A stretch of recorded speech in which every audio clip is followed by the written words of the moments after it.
17.9ல menstrual cycle the process of ovulation அப்படிங்கிறது தான் இன்னைக்கு நம்ம பார்க்க போற டாபிக். அதாவது பெண்களுக்கு ஏற்படக்கூடிய மாதம் ஏற்படக்கூடிய அந்த menstrual cycle அப்படிங்கிற process தான் பாத்தீங்கன்னா இந்த வீடியோல நம்ம பார்க்க போறோம். சோ menstrual cycle அப்படிங்கிறது பாத்தீங்கன்னா ஒரு ப்ளீடிங் மட்டும் கிடையாதுங்க. அதுக்கு பின்னாடி ஏகப்பட்ட process வந்து நடக்குது. சோ அது எல்லாமே பாத்தீங்கன்னா இந்த செக்ஷன்ல நம்ம பார்க்க போறோம். வாங்க டீடைல்டா பார்க்கலாம். சோ டீடைல்டா உள்ள போய் பார்க்கிறதுக்கு முன்னாடி ஒவ்வொரு லைனா உங்களுக்கு படிச்சு எக்ஸ்பிளைன் பண்றதுக்கு முன்னாடி நான் உங்களுக்கு ஒரு வீடியோ காமிச்சிடுறேன். சோ அது பார்த்ததுக்கு அப்புறம் பாத்தீங்கன்னா ஆட்டோமேட்டிக்கா உங்களுக்கு ஒவ்வொரு லைனும் ரீட் பண்ண மீனிங் உங்களுக்கு ரொம்ப கிளியரா புரிஞ்சிடும். சோ சொல்லாமே வாங்க இப்ப நம்ம வீடியோ பார்க்க ஆரம்பிச்சிடலாம். இது பாத்தீங்கன்னா the menstrual cycle. ஒரு menstrual cycleங்கிறது பாத்தீங்கன்னா 28 நாள் நடக்கக்கூடிய ஒரு விஷயம். ஒரு நாள் 2 நாள் கிடையாது, 28 நாள். முதல் ஃபர்ஸ்ட் டேல பாத்தீங்கன்னா menstrual cycle அப்படிங்கிறது ஸ்டார்ட் ஆகும். அது என்ன menstrual cycle அப்படிங்கிறது பாத்தீங்கன்னா யூட்ரஸ்ல இந்த எண்டோமெட்ரியம் லைன் அப்படிங்கிறது பாத்தீங்கன்னா ஃபார்ம் ஆயிருக்கும். இந்த எண்டோமெட்ரியம் லைன் வந்து ஷெட் ஆகிற ஒரு ப்ராசஸ் தான் என்னன்னு சொல்லுவாங்கன்னா menstrual cycle அப்படின்னு சொல்லுவாங்க. ஸோ இதுதான் வந்து உங்களுக்கு ப்ளீடிங்கா, இந்த எண்டோமெட்ரியம் லைன் தான் உங்களுக்கு ஆக்சுவலி ப்ளீடிங்கா பாத்தீங்கன்னா menstrual cycleல வருது. இந்த menstrual cycleக்கு அப்புறம் ஒரு 5 to 6 டேஸ்க்கு அப்புறம் பாத்தீங்கன்னா எக்கோட ஃபார்மேஷன் நடக்க ஆரம்பிச்சிடும். ஸோ இது வந்து ஒரு 10 டேஸ்க்கு நடக்கும். இப்போ பாத்தீங்கன்னா எக்கை சுத்தி 2 விதமான செல்ஸ் வந்து பிரசன்ட் ஆயிருக்கும். ஸோ இந்த எக்கை சுத்தி பிரசன்ட் ஆயிருக்கு. இது பாத்தீங்கன்னா ஒரு ஃபோலிக்கல். ஒரு பெண் பிறக்கும் போதே ஓவரிக்குள்ள பாத்தீங்கன்னா ஏகப்பட்ட ஃபோலிக்கலோட தான் நம்ம பிறக்கும் போதே ஆக்சுவலி இருக்கும். ஓவரிக்குள்ள பிரசன்ட் ஆயிருக்கும், ஏகப்பட்ட ஃபோலிக்கல் வந்து பிரசன்ட் ஆயிருக்கும். ஒரு குறிப்பிட்ட ஏஜ் ஒரு 11 to 13 வயசு அந்த பியூபர்ட்டி அப்படிங்கிற அந்த ரீச் ஆகிற அந்த பருவத்துல தான் பாத்தீங்கன்னா ஒவ்வொரு மாதமும் ஒவ்வொரு ஃபோலிக்கலா வந்து உள்ள எக்கை வந்து நல்லா மெச்சூர் பண்ணும். ஸோ ஒவ்வொரு மாதமும் ஒவ்வொரு எக்கு நல்லா மெச்சூர் ஆகி அந்த ஓவலேஷன் பீரியட் அப்போ அந்த ஃபோலிக்கலை விட்டு வெளியே வரும். ஸோ அதுக்கப்புறம் வெளியே வந்ததுக்கு அப்புறம் அந்த ஃபோலிக்கல் பாத்தீங்கன்னா ஒரு கார்பஸ் லூட்ரியமா மாறும். ஸோ இப்போ இங்க பாத்தீங்கன்னா இந்த ஃபோலிக்கலுக்குள்ளதான் இந்த எக் இருக்கு. இந்த எக் வந்து மெச்சூர் ஆகுற இந்த ப்ராசஸ் தான் பாத்தீங்கன்னா செகண்ட் ஸ்பேஸ் அப்படின்னு சொல்லுவாங்க. இதை சுத்தி பாத்தீங்கன்னா 2 விதமான செல்ஸ் வந்து பிரசன்ட் ஆயிருக்கு. இந்த செல்ஸ் எல்லாம் கிரானுலோசா செல்ஸ் அப்படின்னு சொல்லுவாங்க. இதை சுத்தி இருக்க வெளி செல்ஸ் எல்லாம் பாத்தீங்கன்னா தீக்கா செல்ஸ் அப்படின்னு சொல்லுவாங்க. இந்த கிரானுலோசா செல்ஸ்ல ஒரு ரெசிபிட்டார் இருக்கும், அதே போல தீக்கா செல்ஸ்ல ஒரு ரெசிபிட்டார் இருக்கும். பிட்யூட்டரி கிளாண்ட் வந்து FSH அப்படிங்கிற ஹார்மோனை வந்து ப்ரொடியூஸ் பண்ணும். அதே போல LH அப்படிங்கிற இன்னொரு ஹார்மோனையும் ப்ரொடியூஸ் பண்ணும். FSH அப்படிங்கிறது ஃபோலிக்கல் ஸ்டிமுலேட்டிங் ஹார்மோன். அந்த ஹார்மோன் தான் என்ன பண்ணும்னா இந்த எக்கோட டெவலப்மெண்ட்டுக்கு வந்து எல்லா ஹெல்ப்பும், அதாவது எக்கோட டெவலப்மெண்ட்க்கு ஸ்டிமுலேட் பண்ற ஹார்மோன் தான் அந்த FSH ஹார்மோன். அந்த FSH ரிசீவ் பண்ணக்கூடிய இந்த ரெசிப்டார் பாத்தீங்கன்னா இந்த கிரானுலோசா செல்ஸ்ல தான் பிரசன்ட் ஆயிருக்கும். அதே மாதிரி LH அப்படின்னு சொல்லக்கூடிய இந்த லூட்டினைசிங் ஹார்மோனை ரிசீவ் பண்ணக்கூடிய ரெசிப்டார் இந்த தீக்கா செல்ஸ்ல பிரசன்ட் ஆயிருக்கும். இது ரெண்டும் என்ன பண்ணும்னா இந்த 2 ஹார்மோனை ரிசீவ் பண்ணி ஒரு ஹார்மோனை ப்ரொடியூஸ் பண்ணும். அதுதான் ஈஸ்ட்ரோஜன். ஸோ பிட்யூட்டரி 2 ஹார்மோனை ப்ரொடியூஸ் பண்ணும். அது வந்து அந்த 2 ஹார்மோனையும் இந்த 2 செல்ஸும் ரிசீவ் பண்ணிக்கும். இது ப்ரொடியூஸ் பண்ற ஈஸ்ட்ரோஜன் பாத்தீங்கன்னா மறுபடியும் பிட்யூட்டரி கிளாண்ட் போகும். ஸோ இந்த எக் வந்து எவ்வளவு நாள் வந்து மெச்சூர்ட் ஆகும், ஒரு 10 நாள் மெச்சூர்ட் ஆகுதுன்னா அந்த 10 நாளும் இப்படியே தொடர்ந்து மாறி இந்த ஹார்மோன் ப்ராசஸ் நடந்துட்டு இருக்குங்க. ஸோ இந்த எக்கோட மெச்சூரேஷன் பாத்தீங்கன்னா 10 நாள் தொடர்ந்து நடக்கும். நல்ல மெச்சூர்ட் ஆனதுக்கு அப்புறம் இது பாத்தீங்கன்னா இது இந்த ஃபோலிக்குலை விட்டு வெளியே வருங்க. ஸோ ஃபோலிக்குலை விட்டு வெளியே வர ஸ்டேஜ் தான் என்னன்னு சொல்லுவாங்கன்னா ஓவலேஷன் பீரியட் அப்படின்னு சொல்லுவாங்க. இப்ப பாத்தீங்கன்னா இந்த ஃபோலிக்கல் வந்து ரப்சர் ஆகி இந்த எக் வந்து வெளியே வரும். ஸோ எக் வெளியே வர இந்த பீரியட் தான் ஓவலேஷன் பீரியட். எக் வெளியே வந்ததுக்கு அப்புறம் பாத்தீங்கன்னா இந்த ரப்சர் ஆன இந்த ஃபோலிக்கல் வந்து ஒரு கார்பஸ் லூட்ரியமா வந்து கன்வெர்ட் ஆகும். ஒரு எல்லோ கலர், இதுதான் வந்து கார்பஸ் லூட்டியம். இது வந்து ஒரு ப்ரோகெஸ்ட்ரான் அப்படிங்கறத வந்து ஃபார்ம் பண்ணும். இப்ப வாங்க நம்ம அடுத்த ப்ராசஸ் பார்க்கலாம். ஸோ எக்கோட ஃபார்மேஷன் ஃபுல்லா வந்து தொடர்ந்து ஒரு 10 நாளைக்கு நடக்கும். ஸோ 10 நாளைக்கு நடந்ததுக்கு அப்புறம் பாத்தீங்கன்னா இது எல்லாமே இந்த 10 டேஸும் இந்த ஓவரிக்குள்ள தான் நடக்கும். இந்த ஓவரிக்குள்ள நடந்து 10 நாள் முடிஞ்சதுக்கு அப்புறம் பாத்தீங்கன்னா ஓவலேஷன் பீரியட் அப்படிங்கிறது ஸ்டார்ட் ஆகும். இப்ப பாருங்க, ஸோ கரெக்டா 15th டேல ஓவலேஷன் பீரியட் ஸ்டார்ட் ஆகும். அப்போ இந்த எக் பாத்தீங்கன்னா ரிலீஸ் ஆகி ஃபிலோப்பியன் டியூப் வழியா கரெக்டா என்டர் ஆகும். இந்த எக் ரிலீஸ் ஆனதுக்கு அப்புறம் பாத்தீங்கன்னா இந்த எக் வந்து 24 மணி நேரம் தான் வந்து உயிரோட இருக்கும். ஸோ 24 மணி நேரத்துக்குள்ள இது வந்து ஸ்பெம் வந்து மீட் பண்ணணும். அப்படி ஸ்பெம் வந்து என்டர் ஆகல, இந்த எக் வந்து ஸ்பெம்மை மீட் பண்ணல அப்படின்னா இந்த எக் வந்து அழிஞ்சிடும். அதுக்கப்புறம் பாத்தீங்கன்னா இந்த எண்டோமெட்ரியம் லைன் அதுவும் வந்து என்ன ஆயிருன்னா பீரியட்ஸ்ல வந்து ஷெட் ஆகி மறுபடியும் ப்ளீடிங்கா உங்களுக்கு வெளியே வர ஆரம்பிச்சிடும். ஸோ கரெக்டா இந்த வெளியே வந்த அந்த எக் பாத்தீங்கன்னா இந்த எக் ரிலீஸ் ஆனதுக்கு அப்புறம் இந்த எண்டோமெட்ரியம், அதாவது இந்த எக் வெயிட் பண்ணிட்டு இருக்க அந்த பீரியடும், அதே போல பீரியட்ஸ்க்கு முன்னாடி இருக்க அந்த பீரியட் பாத்தீங்கன்னா இந்த 17 டேஸ்க்கு அப்புறம் இந்த 28 8 வரைக்கும் இருக்க அந்த குறிப்பிட்ட அந்த காலம் தான் வந்து என்னன்னு சொல்லுவாங்கன்னா லூட்டியல் ஸ்பேஸ் அப்படின்னு சொல்லுவாங்க.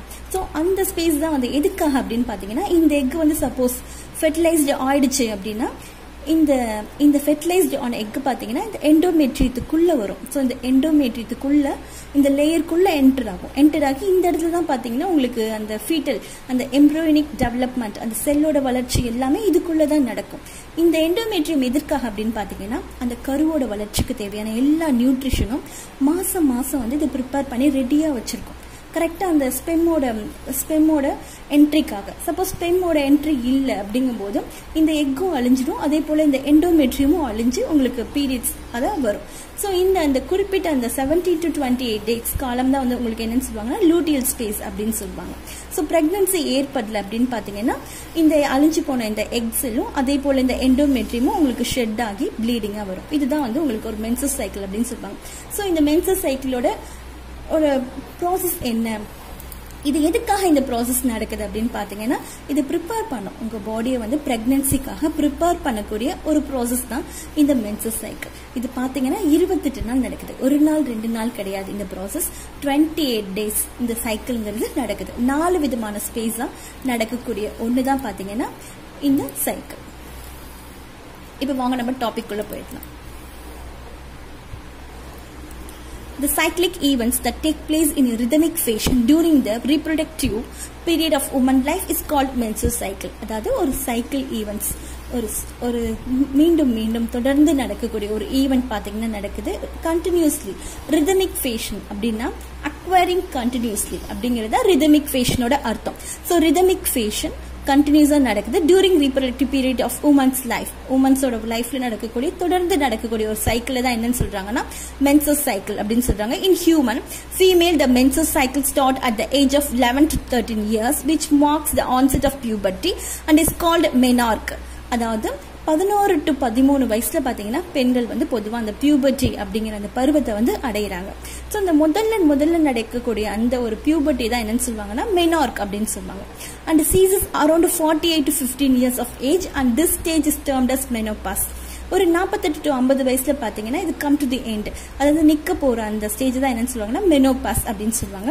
The reproductive period is marked by characteristic events repeated almost every month in physiologically normal women, 28 days with minor variation in the form of menstrual flow.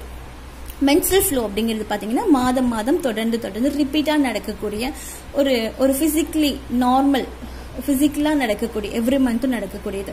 ஒரு நார்மல் உமன்ல பாத்தீங்கன்னா 28 டேஸ் வித் மைனர் வேரியேஷனோட நடக்குது. So இந்த form தான் என்னன்னு சொல்றாங்க ஒரு menstrual flow அப்படின்னு சொல்றாங்க. The menses cycle consist of 4 space. இது பாத்தீங்கன்னா 4 விதமான ஸ்பேஸை கன்சிஸ்ட் பண்ணிருக்கு.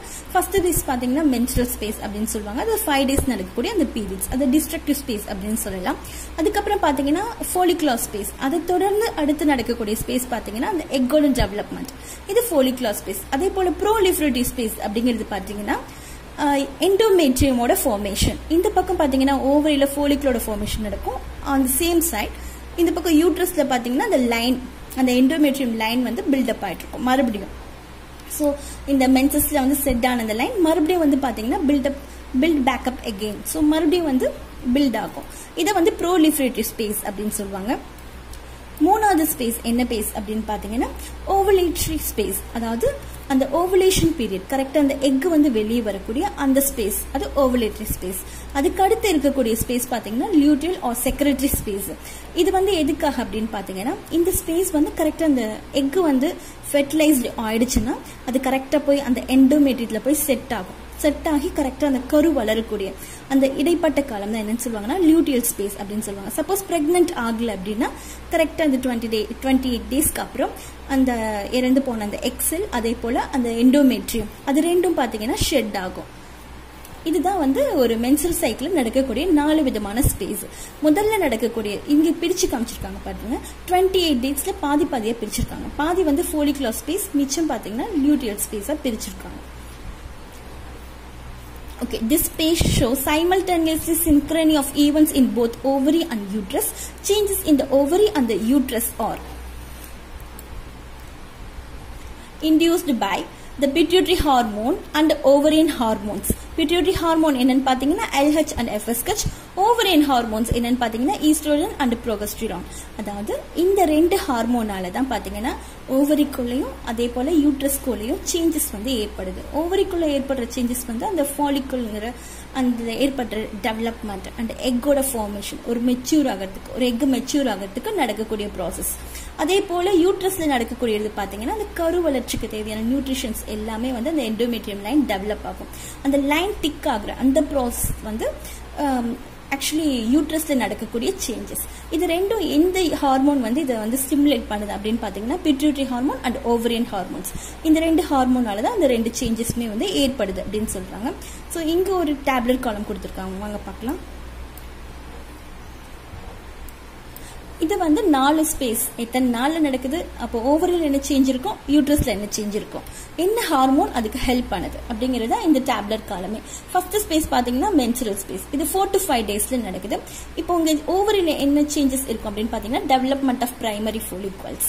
ஸோ அந்த அழிஞ்சு போன எக் வந்ததுக்கு அப்புறம் பாத்தீங்கன்னா பிரைமரி ஃபாலிகலோட டெவலப்மெண்ட் ஸ்டார்ட் ஆயிடும். அதுக்கப்புறம் யூட்ரஸ்ல என்ன சேஞ்ச் இருக்கு அப்படின்னு பாத்தீங்கன்னா யூட்ரஸ்ல வந்து அந்த எண்டோமெட்ரியம் லைனிங் வந்து ஷெட் ஆரம்பிக்கும் இந்த மென்சுரல் ஸ்பேஸ்ல. அதுக்கப்புறம் ஹார்மோன் சேஞ்சஸ் என்னென்ன இருக்குன்னு பாத்தீங்கன்னா டிக்ரீஸ் இன் ப்ரோகெஸ்ட்ரான் அண்ட் ஈஸ்ட்ரோஜன். அதாவது இந்த எண்டோமெட்ரியல் லைன் வந்து இந்த ப்ரோகெஸ்ட்ரான் அப்படிங்கிறது ஒரு செக்ரேஷன் தொடர்ந்து இருந்துட்டே இருந்தா மட்டும்தான் இந்த எண்டோமெட்ரியல் லைன் இருக்கும். அது பிரெக்னென்ட் ஆனா மட்டும்தான் நடக்கும். சப்போஸ் பிரெக்னென்ட் ஆகல அப்படின்னா அந்த கார்பஸ் லூட்டியம் பாத்தீங்கன்னா டீஜெனரேட் ஆயிடும். கார்பஸ் லூட்டியம் இல்லைன்னா ப்ரோகெஸ்ட்ரானும் இருக்காது, அந்த ஹார்மோனும் ப்ரொடியூஸ்ட் ஆகாது. ஸோ இந்த எண்டோமெட்ரியல் லைன் ஷெட் ஆகும்போது பாத்தீங்கன்னா இந்த ப்ரோகெஸ்ட்ரானோட ஹார்மோன் அதுவும் வந்து டிக்ரீஸ் ஆயிடும். அதே போல இங்க வந்து ஈஸ்ட்ரோஜன் அப்படிங்கிறது பாத்தீங்கன்னா கம்மியா இருக்கும். ஈஸ்ட்ரோஜன் எப்போ ரைஸ் ஆகுதோ அப்போ ஈஸ்ட்ரோஜன் அதே போல இது எப்போ ரைஸ் ஆகுதோ அப்பதான் பாத்தீங்கன்னா இந்த எக்கோட மெச்சூர் இது வந்து நடக்கும். எக் மெச்சூர் ஆகிறது சீக்கிரமா நடக்கும். ஸோ இப்போ பாத்தீங்கன்னா நெக்ஸ்ட் ஃபோலிகுலர் ஸ்பேஸ்.